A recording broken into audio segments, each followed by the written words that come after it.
আজ বানাবো আলু পেঁপের একটা নিরামিষ তরকারি, যেটা রুটি দিয়ে খেতে বেশ ভালো লাগে। চলো দেখি কিভাবে বানাই।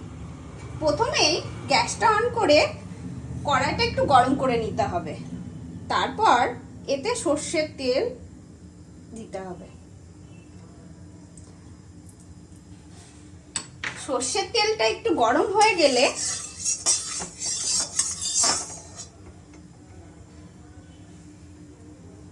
তারপর এতে ফোড়ন হিসাবে একটু পাঁচফোড়ন আর দুটো শুকনো লঙ্কা আর দুটো তেজপাতা দিতে হবে। ফোড়নটা দিয়ে একটু গন্ধ বার হলেই এর মধ্যে আলু আর পেঁপেটা দিয়ে দিতে হবে।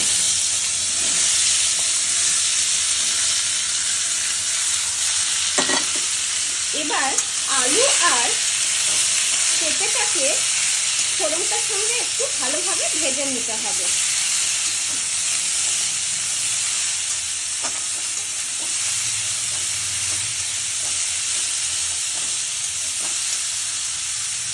এবার আলু আর পেঁপেটা 1 থেকে 1.5 মিনিট ভাজার পরে এর মধ্যে একটু লবণ আর একটু হলুদ গুঁড়ো দিয়ে দিতে হবে। তারপর আবারও একটু নেড়ে এটা ভাজতে হবে।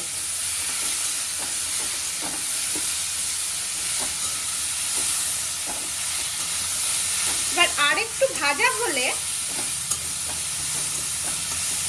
এর মধ্যে জল দিয়ে দিতে হবে।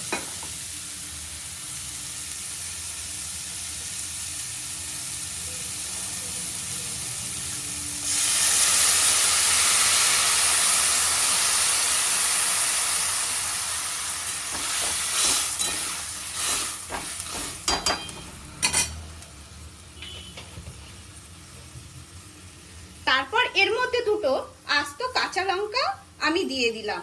আমার বাড়িতে যেহেতু বাচ্চা আছে তাই আমি এটা চিড়ে দিলাম না। আপনাদের যদি ঝাল খেতে ভালো লাগে তাহলে আপনারা এটা চিড়ে দেবেন। তারপর এটাকে ঢাকনা দিয়ে সিদ্ধ হওয়া পর্যন্ত এটা হতে দিতে হবে। আমার আলু আর পেঁপেটা ভালো মতো সিদ্ধ হয়ে গেছে। এবার নামানোর আগেই আমি একটু চিনি ছড়িয়ে দেব, তার সাথে একটু জিরে গুঁড়ো। তারপর এটাকে ভালোভাবে একটু নেড়ে নিয়ে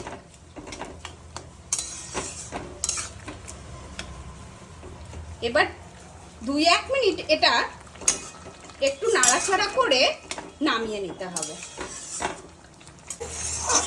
আলু পেঁপের তরকারিটা এবার রেডি হয়ে গেছে। এবার আমি এটা নামিয়ে নেব।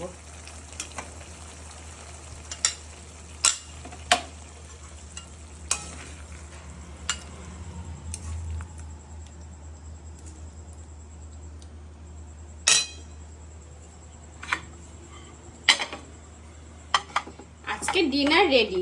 গরম গরম রুটি, আলু পেঁপের তরকারি আর একটু আমের আচার।